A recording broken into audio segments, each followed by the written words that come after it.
I'd like to welcome everyone to the March 21st special meeting of the Post Falls Planning and Zoning Commission. Will you please rise and join me in the Pledge of Allegiance? I pledge allegiance to the flag of the United States of America and to the republic for which it stands, one nation, under God, indivisible, with liberty and justice for all. Again, thank you all for joining us this evening. We ask if you do wish to speak to make sure and fill that out, turn it in up front, and make sure and put your cell phones on silent or airplane mode. That being said, we will move into roll call. Hampe? Yes. Bishop? Yes. Davis? Yes. Kimball? Present. Carey? Here. Steffensen? Here. All right, any amendments to the agenda this evening? There is none. Okay, ceremonies, appointments, announcements, and/or presentations of any matter. None there either. Okay, so that would take us to consent calendar. Anything to go over on the consent calendar? There's none. All right. That will take us to citizen issues. Any citizen wishing to speak, this section is reserved. Wishing to address the commission on issues that are not on the agenda. Also note comments on issues that are planned for future meetings. We would ask that you would hold them for those meetings. Any citizen issues? Okay, none being said. We have no unfinished or old business, correct?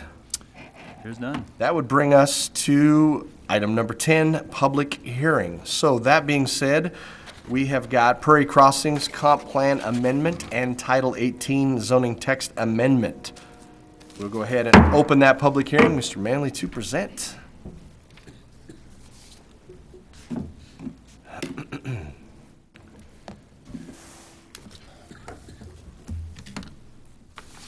Good evening, Commissioners. John Manley, Planning Manager here at the City of Post Falls, introducing the staff report for the Prairie Crossing West Comprehensive Plan and Title 18 Text Amendment. You can see the case numbers there. I'm not going to read off the numbers, but we can acknowledge that that's what they are. The applicant is Brad Marshall with JUB Engineers, and he's representing Prairie Crossing West and Prairie Crossing West 2 LLC.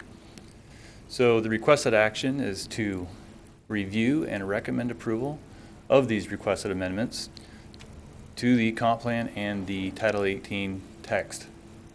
Title 18 is the zoning part of our municipal code. Going into a little bit more detail, so the elements for the comp plan that are being requested is there's a map, a future land use map that goes with the 2010 comprehensive plan. And so I'll go into some more detail in a bit on that. Also, there is some clarification on text specific to commercial to kind of broaden kind of the meaning, or maybe redefine the meaning for what commercial could be applied for within the comp plan.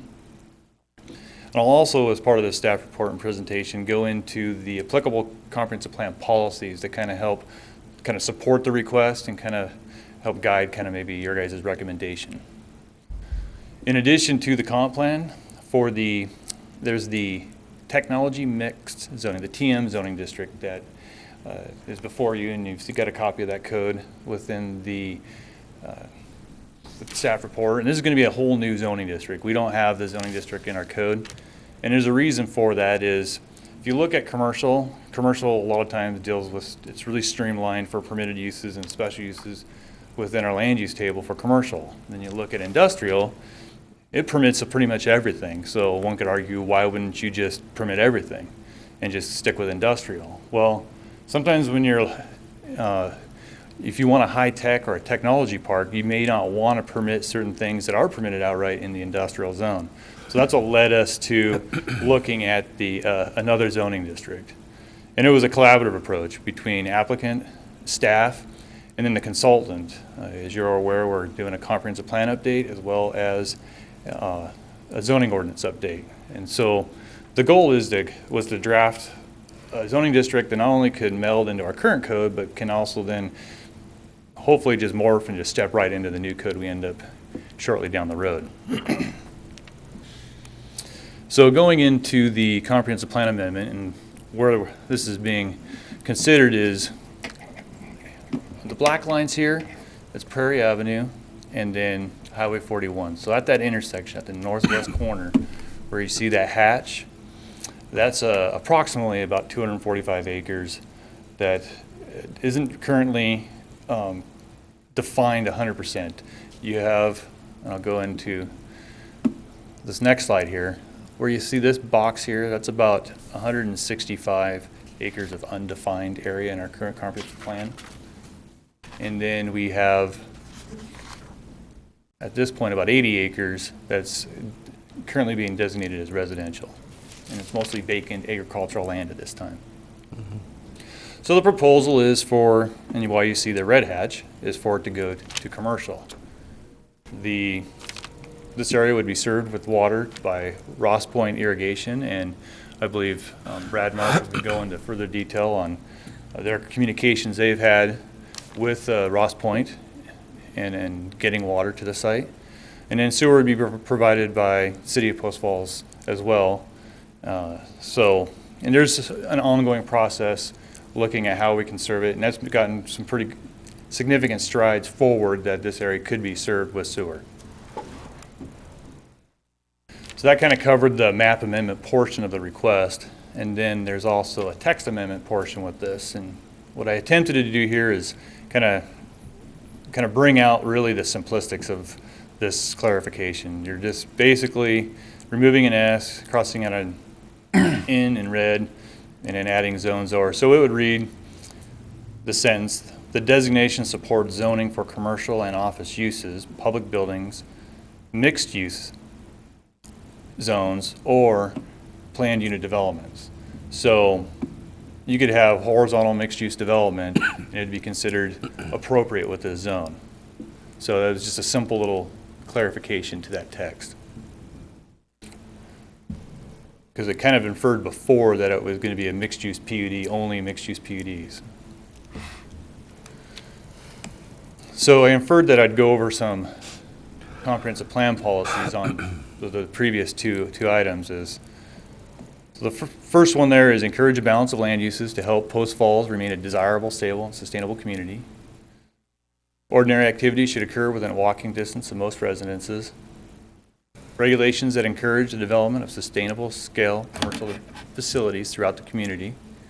And so on this one right here, and I'll just kind of do an overtone of kind of what this implies based off the staff report is, so for an area that's commercial, that is along Highway 41, that more likely is going to have commercial activities, and then probably down the road you'd end up with residences that would then, as you go further away from Highway 41, you'd end up with more than likely some rooftops or other uses that then could probably go and walk and do commerce at this commercial center. So these three policies meet that agenda.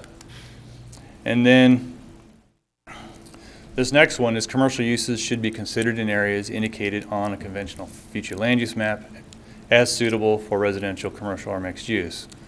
So hence the request to change to commercial is if you were to do some sort of mixed use or commercial development on an area that's appropriate, we would need to assign a designation accordingly. Commercial shopping centers should be encouraged to be located near arterial intersections and high traffic areas. So that would be consistent with the proposal. And the other one identified is Highway 41 corridor policies.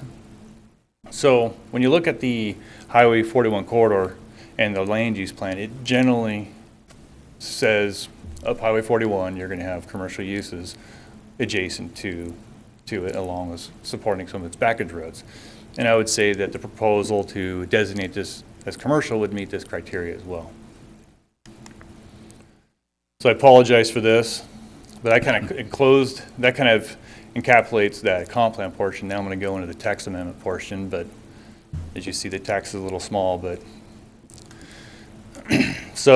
but it kind of helps just kind of glean each, as I go through these slides, element of the technology mix zone appropriately. So here you're looking at some highlights dealing with where this would go, what appropriate areas. And so you see areas designated commercial, GS2, or GS3 in the comprehensive plan. So there's a question that I recently just discussed. What is the GS2 and GS3 on the comp plan? Well, we don't have that currently. That's, like I mentioned, we're working with updating our comp plan and a new text code. And so those will be new designations down the road, but we want this zoning district to be consistent in the future. So it kind of does a test of time, so to speak.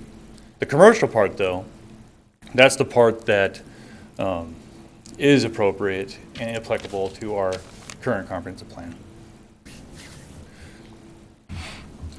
This technology mix zone would be areas readily served by collector arterial streets suitable for higher levels of traffic. It'd be the same for a commercial use or any sort of high-tech use. Areas where other public services are sufficiently available for the intensity of the use. Areas with at least 20 net contiguous acres.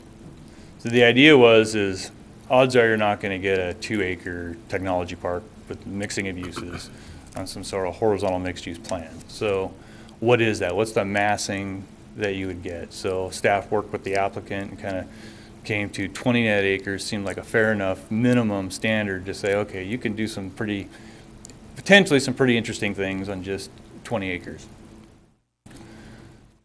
We also contemplated the next one, where would you want it next to residential districts? What's the spacing? So here we're stating that it would have to be across an arterial or collector. You wouldn't be able to do like a residential zone right next to this technology mix zone.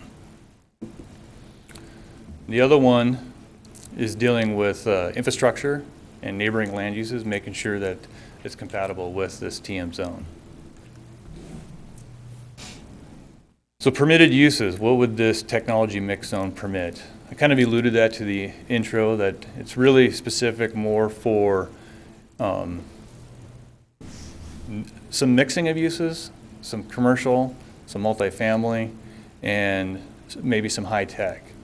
And as you see here that we wanted to keep with the spirit, though, of technology and high tech. And so retail buildings, they're limited to 10,000 square feet, but up to 20,000 square feet through a special use permit.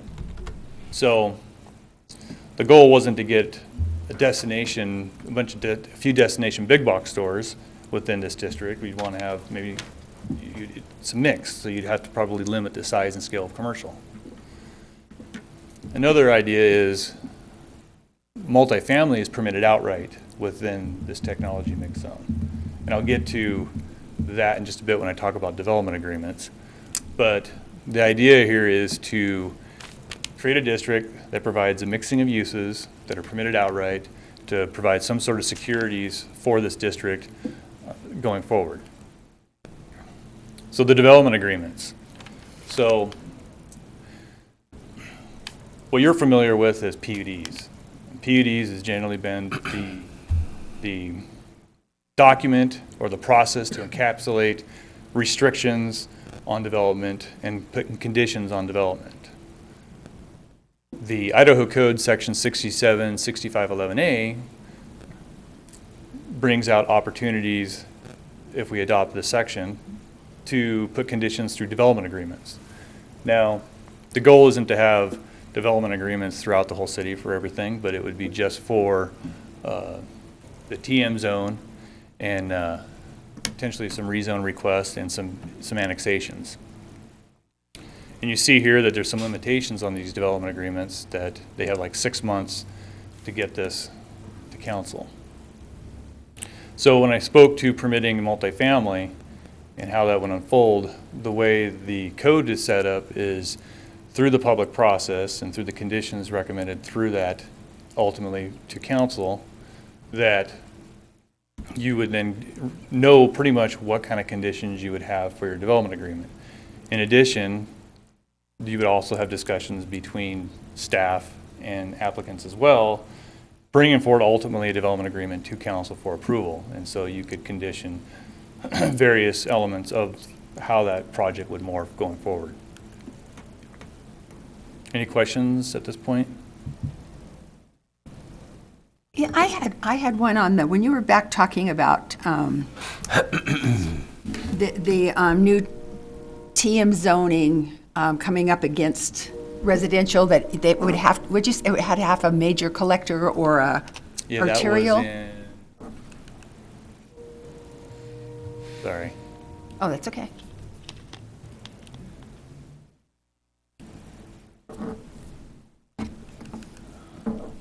Oh, there it is, sorry. Right there.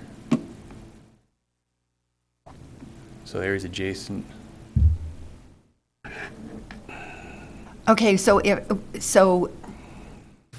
could there be a buffer zoning in between, or I mean, if it came up to, would they have to put an arterial in somewhere or another collector street to separate it from a residential zoning, or could there be a buffer zoning in between the two, or? Well, I'll get into setbacks and heights a little bit. That kind of dovetails into that inquiry. Okay. But you wouldn't, if you had a pre-existing, let's just say R3 zone or an R2 zone, residential, or R1 zone, you couldn't just stick that TM zone right next to it. So you would need to separate that potentially through the process. This does allude to the fact that if you created a arterial collector, you would create that separation. Or possibly another zoning that would buffer it? Or a different use for a little space or something? It's possible that if you had the other land that is adjacent, you did the correct rezone of it, then you no longer would be adjacent to residential. Yeah. Then that could resolve it too. Okay, thank you. John? Yep. I had a quick question, and it kind of goes back to the 30%. And as I kind of go through the proposed text amendment, the actual text of the text amendment, and I'm going to the land use table, and it's got 150,000 different uses that are either allowed, permitted, special use, etc. How do we designate, or I think we should designate in that table, which ones are subject to the 30%?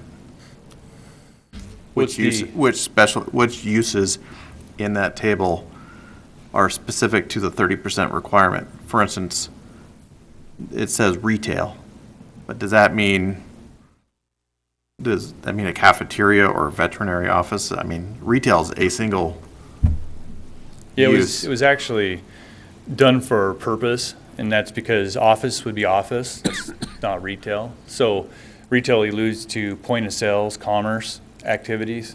So, I mean, a drive-in restaurant, a fast food restaurant, things like that that's point of service. I think we should, in that column, have an asterisk or a footnote that says subject to 30%. Something of that nature, so it's clear. So that someone coming in there's no argument. It's either subject to the 30% or just an outright allowed use across the entire thing. That makes sense? Yeah, it does make sense. I know that Warren and myself bounced that around a little bit about retail, commercial. We spoke to the applicant about it. And what's your thoughts, Warren? We'll take a look at that. There may be a way to do that. Our land use category system is set up on the land-based classification system code, and it breaks them out by different types of uses, residential uses, office uses. There may be a way to go in and sort of figure out which categories that would apply to and put that in the text so it would apply to any one of the 2,100 uses. Sure. Or something like that. Just so it's clear that we'll if take a the look at that. 30% only is specific to these uses, and then, Yeah, we'll take a look at that. Okay.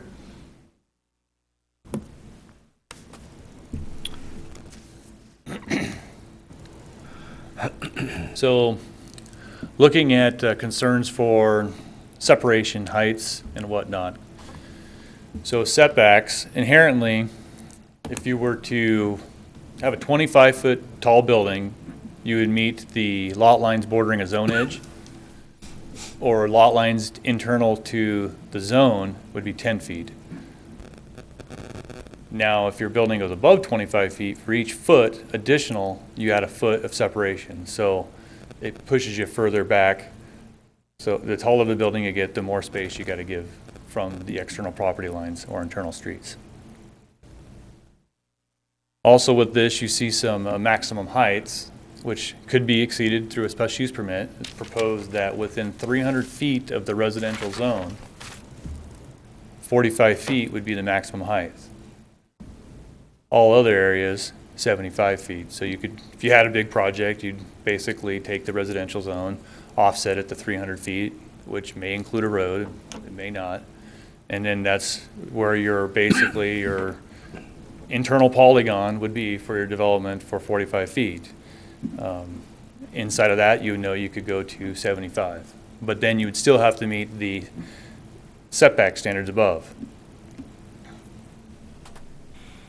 Is that? So that would be a property zoned residential, not, some of the zones go to like center line of the road, don't they? What's that? Some of the zones go to center line of the road. Um, So it would be from a residential zone property. It'd be the edge of the property boundary of that zone. Okay.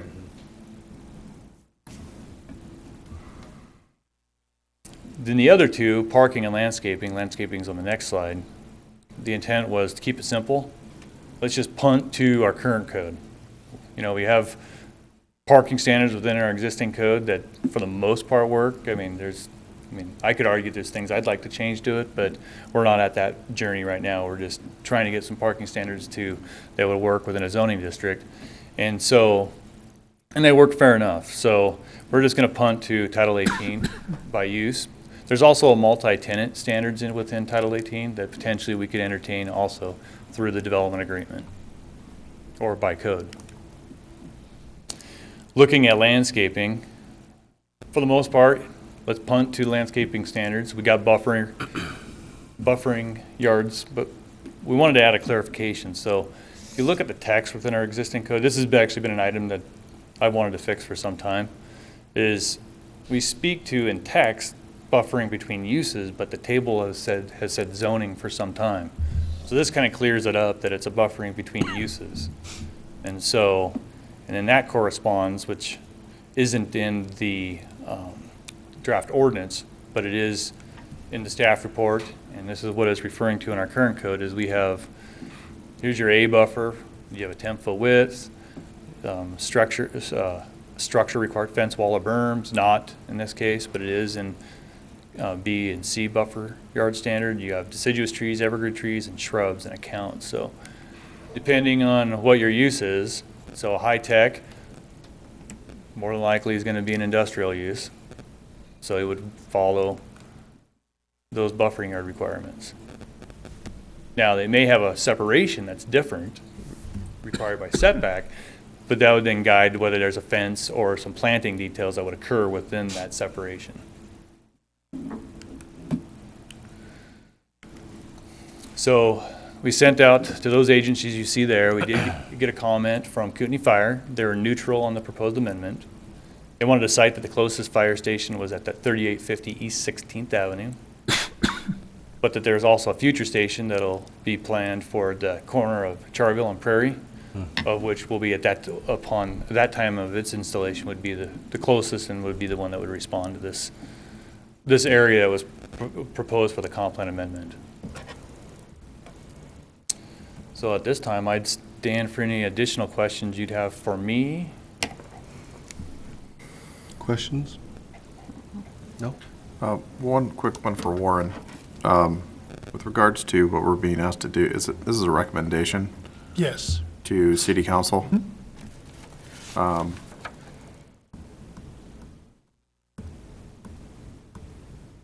Would any,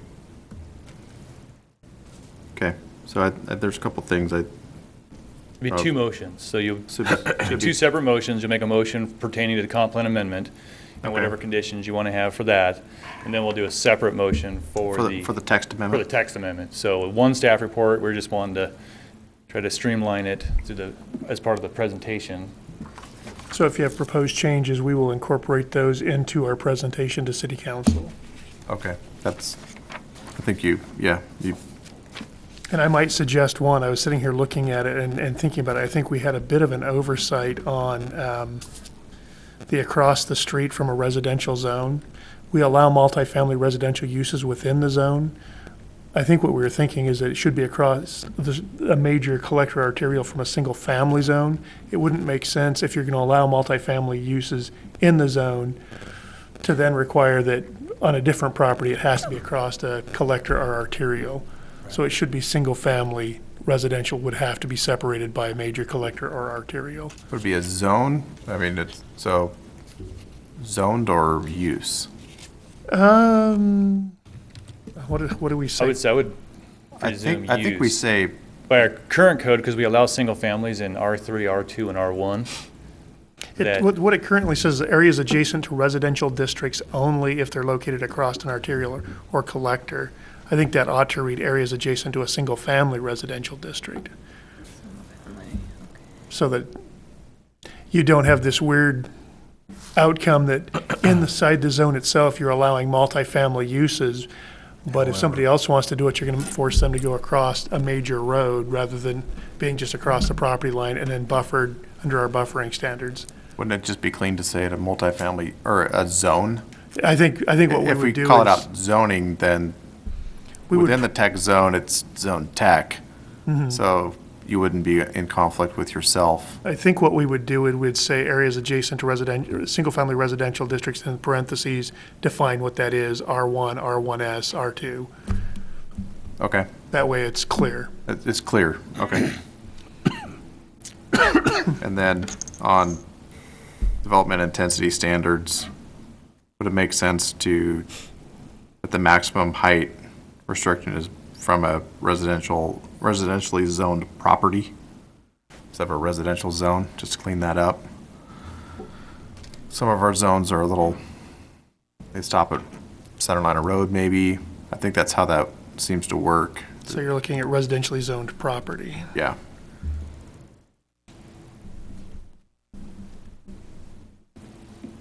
That way it defines the boundary, the setback. And then, really my only other comment was just defining what the 30% rule is applicable to, what uses the 30% rule is applicable to. Looking quickly at the LBCS codes, it's probably the 2100 series uses, the 2300 series uses, and then the 2500 series uses, Yeah. which gets you that's all of your retail store, Service- shopping centers, service. dealerships, restaurants, bars, all of those fall into either 2100, 2300, or 2500 series uses. Okay.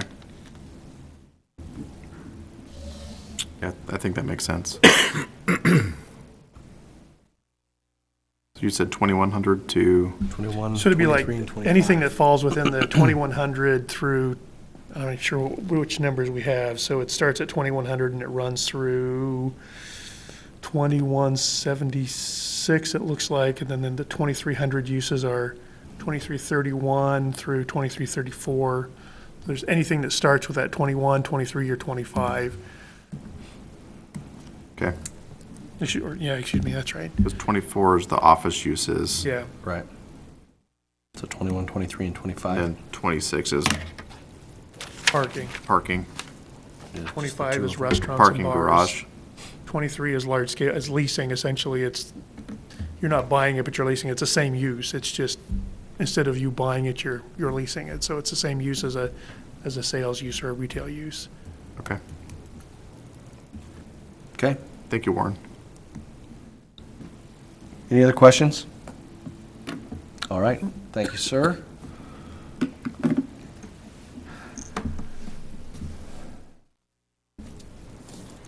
Applicant.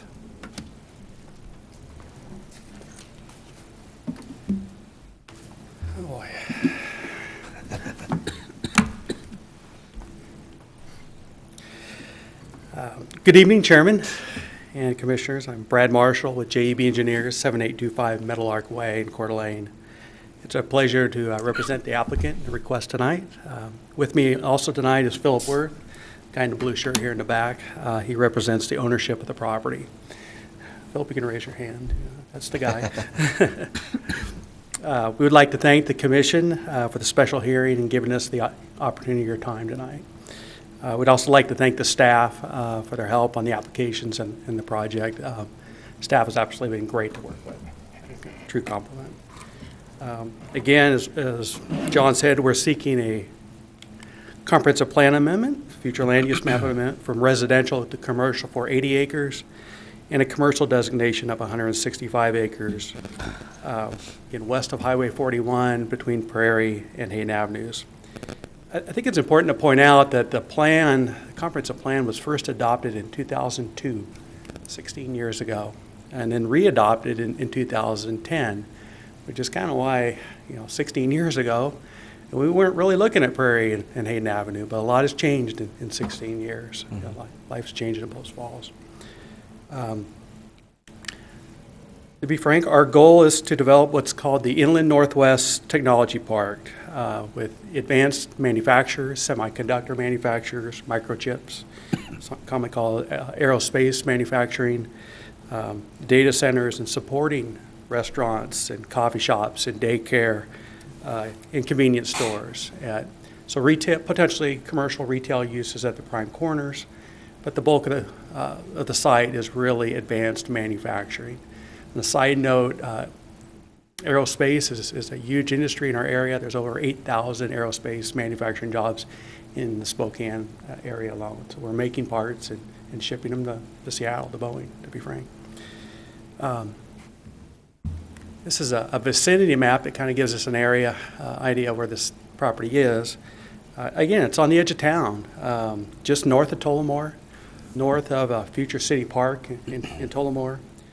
A portion of the site is actually already in the city, zoned CCS commercial. The property is very unique in that it can be served by multiple utility providers. Avista, Kootenai Electric Cooperative. Kootenai Electric buys their power from Bonneville, and possibly even a third electrical provider. All which have very, very, very competitive rates, utility rates, against national utility rates because we're hydroelectric power here in the Northwest.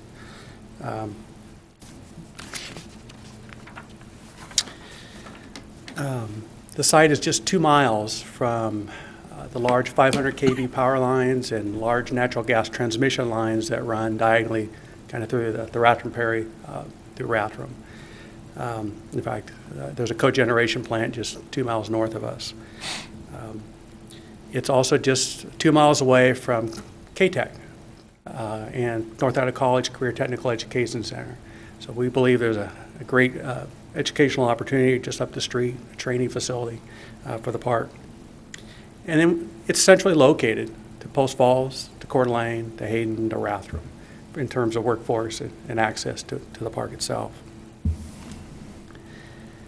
What's kind of really unique is this site has a significant water right on the property. It's an old farm site, and had a great big irrigation right. And oddly enough, it actually had a double water right, and that means there was a water right that shifted over to the property and kind of parked there and inventoried there. We partnered through a period of time with the Ross Point Water District, and we annexed the property into the Ross Point Water District. And as part of that annexation, we deeded over those water rights to the district, so they are now owners of those significant water rights. In addition, we, through an annexation agreement, they've agreed to provide even additional waters to this project. Ross Point Water District and their board have been great partners and great people who we have a tremendous amount of respect for. And they're great partners to the city. With that said, water. The reality is semiconductor manufacturers, microchip manufacturers require and utilize a lot of water to make a microchip. And data centers use water for cooling. It's like a big radiator. They run it through for cooling. So we have both water and power here, very affordable rates against national rates. Plus we have what we call as a very safe inland location, inland northwest location. We don't have earthquakes, tornadoes. It's a very safe place to construct these type of facilities, which is exactly why some of the largest data centers in the world have located in inland northwest in the last 10 years. Prineville, Oregon has multiple big data centers. There's a bunch of them along the Columbia now, and to be frank, that's what we're hoping to attract here, based on utility rates, water, and available workforce, and quality of life. With that, we can create jobs. We can create ideally significant property tax revenue. Data centers are very expensive to build, have a tremendous asset value, and to be frank, they create a lot of property tax revenue. Data centers don't create a whole lot of jobs themselves, but they do assemble some jobs around, but they create a lot of tax value. That's kind of the background on the property. In terms of the comprehensive plan amendment, there are a lot of land use plans that speak of this property that have been generated over the last 5 or 10 years. I'd like to kind of run through those because they all kind of relate to that future land use map.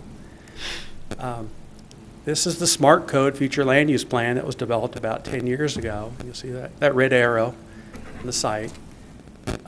Granted, we're not amending the Smart Code because the Smart Code's going away, but nonetheless, the Smart Code was a plan that the city invested a lot of time and energy and money into, a lot of hearings and a lot of vetting, and they designated this property G2 and G3, both of which encourage and allow mixed uses of the property. My point is, Smart Code supports this request. This is the Highway 41 corridor plan, which is really the foundation. This is kind of what they call the corridor improvement strategy. It's really the foundation for the Highway 41 improvements that are slated to start construction in 2020, which will convert our little 2-lane highway to a big 4-lane highway section that'll look like Highway 95 with a separated median. So this plan speaks of development along the corridor and the population and growth that the city of Post Falls is expected to see in this corridor.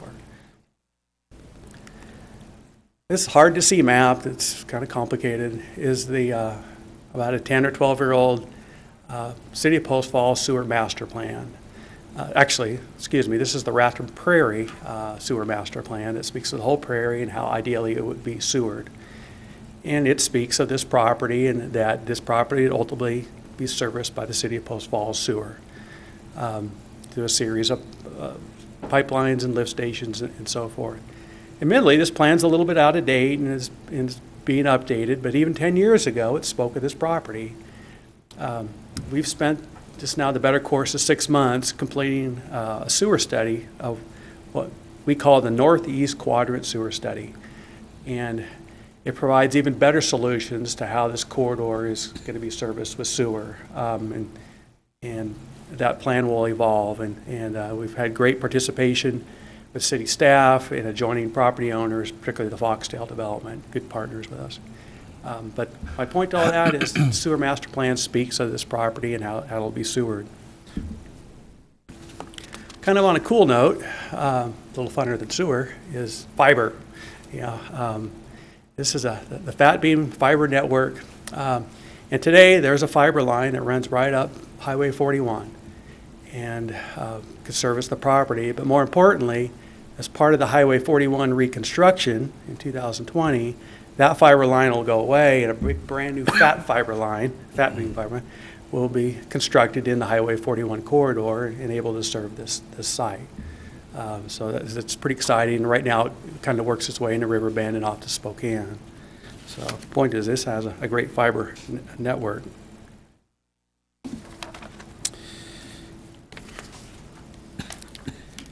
I'm going to go on to a next map, and it's our neighboring city. It's Coeur d'Alene. This is a good comparison. This is a zoning map from the city of Coeur d'Alene. This is Highway 95 and Prairie Avenue. There's a lot of similar characteristics on a highway on Prairie Avenue. The top of that red is where Starbucks is and where Kohl's is. I'll give you a comparison. But this is about a 1 mile span from Hanley to Prairie Avenue, about a half-mile wide. It's a good comparison of a similar intersection, a similar area with commercial zoning and some industrial zoning and a mix of land uses that work in that you've got retail in the corners, Starbucks, and I think there's a Verizon store and Kohl's. There's also an assisted living just a little bit south of that. And then you go to what's called the Coeur d'Alene Tech Park, developed by Parkwood Business Properties. And inside that project is advanced input devices and sunshine minting. Advanced input devices makes keyboards. Sunshine minting makes coins, silver coins. And then just to the west of that is multifamily, some single family, and it works.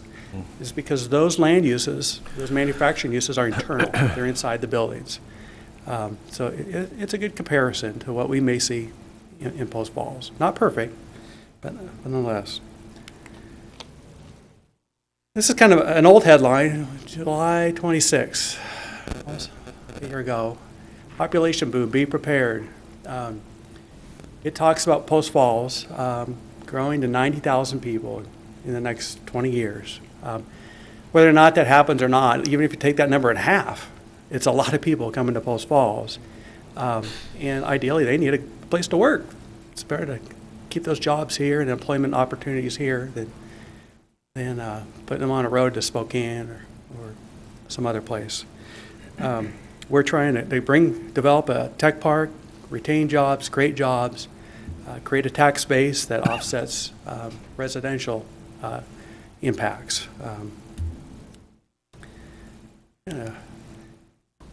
Into my discussions on the comprehensive plan amendment, again, our overarching goal is a comprehensive plan amendment that is well supported by many planning documents, comp plan policies that John touched on, the SMART code, the Highway 41 corridor plan, sewer studies. So on that note, on behalf of my clients, we're requesting approval of the comprehensive plan amendment. I'm kind of breaking my comments up on comp plan and the technology zone, so bear with me as I kind of work through the technology zone. Here we go. Hey, Brad, before you go on, really quick. Sure. So as I understand it, the existing comp plan has no real designation for the northern part, is that correct? Yeah, 16 years old. So it's undesignated, and then on the southern part is designated as partially commercial and partially residential? Yeah. Okay, so thank you. 16-year-old designation, yeah. So again, we're proposing the adoption of the technology mix zone, and when we developed the tech park concept, the development plan for this property, to be frank, as John kind of mentioned, we were not sure the city's existing heavy industrial or industrial zones or an appropriate zoning district for this property. And to John's point, nor would a publicly traded or Fortune 500 company make a significant capital investment into this property based on potentially incompatible land uses in heavy industrial or even industrial zones. So we looked around the west for a zone that might be appropriate for this property. And we found what was called a technology zone in Boise, the city of Boise, as a technology zone that they developed for the Micron facility. So we brought that back to the city, and we presented it to Warren and John and their consultant placemakers who's helping them with the zoning code. And through a series of revisions and edits and a little negotiation, a little arm wrestling, great guys. No, I'm just poking at you. It's like poking at my brother. So we've developed this technology zone, which we think is very beneficial to the city. Not only allows these uses, but it protects adjoining property rights as well. It protects the owner's property rights, but it also is a recruiting tool that the city can use to attract industries of this type to our city. So it's pretty exciting stuff. So with that said, this is what we hope to attract. Micron is one of our major employers, revenue generators in the state of Idaho. Publicly traded company that is watched every day on the stock market. So we've scrutinized them. Fortunately, my firm does some work for them out of Boise, so we've had the opportunity to tour them and kind of know what they're all about a little bit. So they've got a great program down there. We also looked at the Intel campus, and another chip manufacturer in Hillsboro, Oregon, outside of Portland.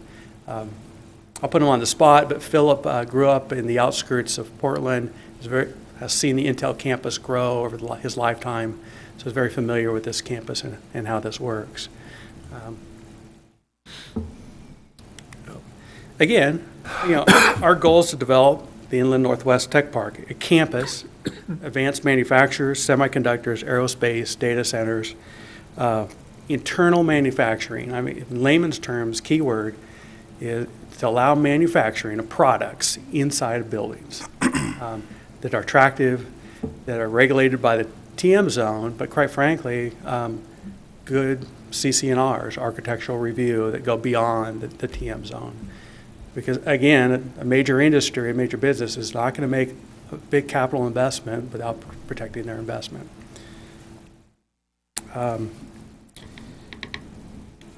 This is hard to read. These are the existing industrial zones that the city has, industrial and heavy industrial. So you've got those along the southeast corridor, industrial zones, not particularly along the state line, that area. Great zones, they allow certain uses, but nonetheless, there's some uses that may not be so attractive. You also have your heavy industrial zone, which I think is around the mill here, right here in town. And again, allows more outside, a little more intrusive uses, and we value those industries and we want to keep those.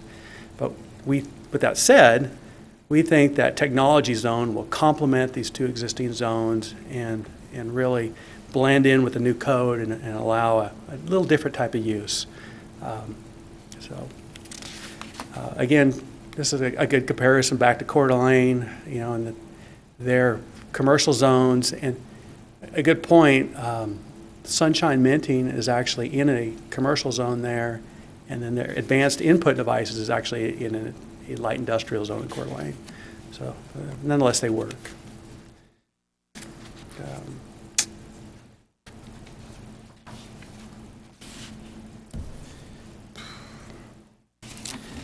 Let's see. It's kind of another aerial photo. It kind of breaks apart where things are a little better. That area. When thinking about technology parks or business parks, what do these things kind of look like? Closer to home, we've got the Coeur d'Alene Tech Park over there. Right here in Post Falls, the Jacqueline family has developed what's called the Riverbend Park. Done a tremendous job out there. And they've got Buck Knives and ALK Alboa and Raycap is in there. Great industries, great employers, great project. But across the state line in Liberty Lake is another tech park with a lot of good industry out there. The reality is those parks will ultimately build out. And with 90,000 people coming along in the next 20 years, we need more employment opportunities. So we think this project will complement those.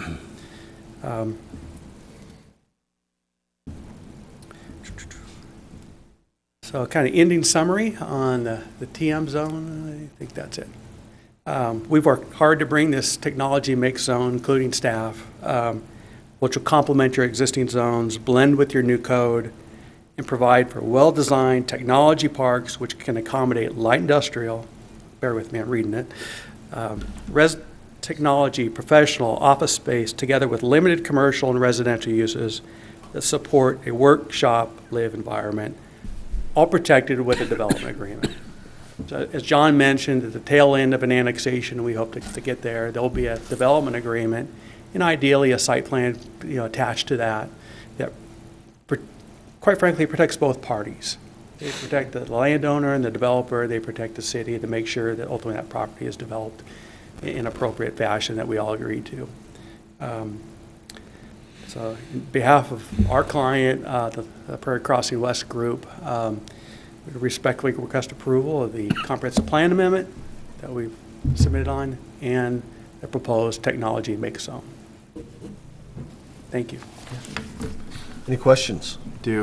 Brad, do you have any comments on the 30% rule with regards to the 2100, 2300, and 2500 series? Yeah. Oh, great. Excuse me, Commissioner. You're putting me on the spot. I'd agree with Warren. I'm certainly open to that. And I think it's between now and the council hearing, I think it's delving into that and sit down with staff and then amending the code a little bit and taking it forward. Staff has been great to work with, entirely fair. Okay. That's it. Thank Any you. other questions? Yeah, I got one. Just in the time that you've been working on this, how much have you had anybody express interest in saying, yes, if you build this, we're definitely going to come? Obviously, it's working in other areas, but any either rumor or other interest? I'm cautious with my words. Sure. Because I've signed non-disclosure agreements, NDAs. I also don't want to get two people excited. But nationally, industry is booming. I mean, there's a shift back from off-seas to the United States. There's a shift even from the western states into the inland Northwest. And we have many inquiries, and the project has not even been marketed, other than general public notices. So generically call it positive communication. Yes.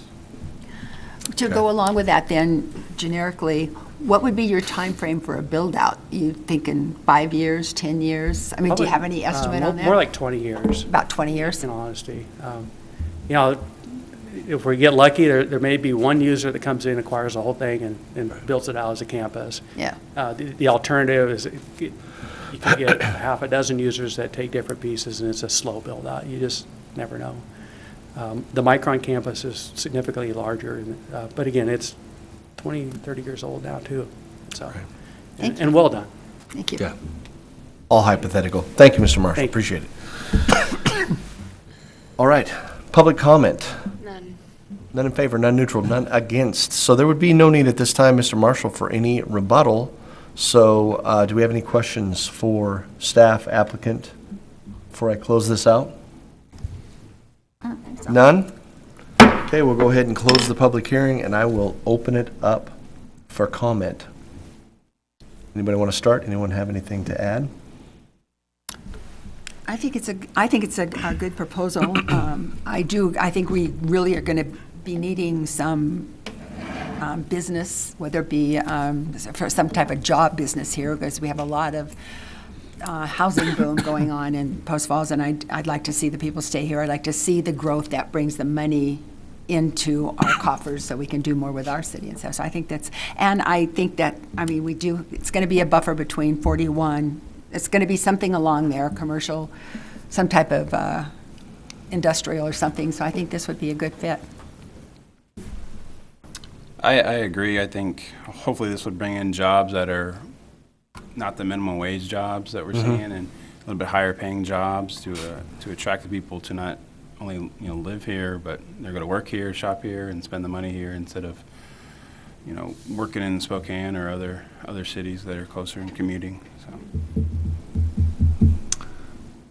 It's interesting. People ask me why are we having this big residential boom, and it's really because we live in a pretty awesome place. Post Falls in the North Idaho was a pretty great place to live. And, I drive up and down I-84 corridor, and I drive through the Dalles about once a month or so. There's a giant Google tech complex going in there. And it's amazing to see how that, in the Dalles, of all places. Why wouldn't it?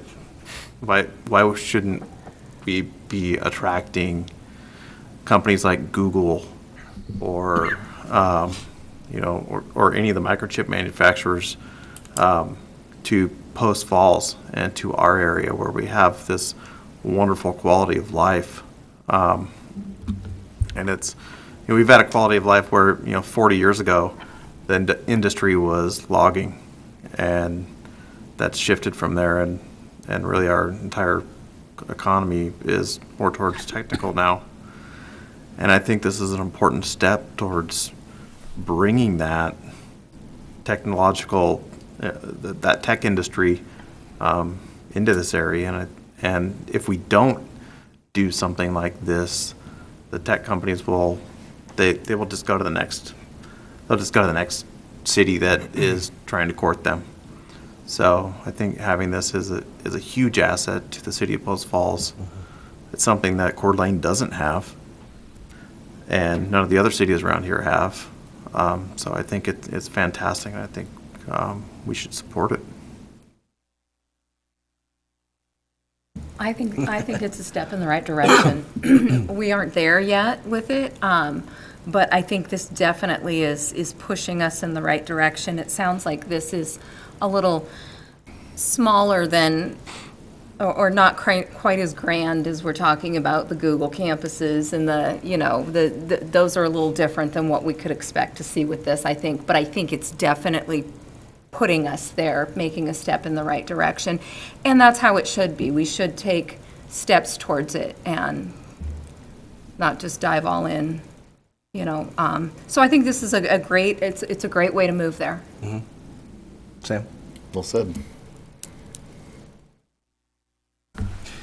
Yeah, I absolutely appreciate the forward thinking. I mean, those of you that have talked to me understand that I love to utilize the term live, work, play. I think it's a fantastic concept. I love mixed use, and having spent 10 years in Boise, seeing how technology and the manufacturing can change a community and really set it in the right direction. I think it's a fantastic piece. So I support it as well. So. Sounds like everybody's on the same page. That being said, if anyone wants to entertain a motion. I'll shoot for it in the case of comp plan amendment CPA-0001-2018. I move to recommend approval of that comp plan amendment and move it forward to City Council for final decision. Second. Okay, moved and seconded. Roll call. Steffensen, Yes. Carey, Yes. Davis, Yes. Kimball, Yes. Bishop, Yes. Hampe, Yes. Thought you were going to skip you. I know. All right. In the case of RZNE-0002-2018, the text, the zoning code text amendment, I would move to recommend approval and forward that on to City Council with the potential recommended text changes, amending the 30% commercial rule to the 2100, 2300, and 2500 series as listed in the land use table,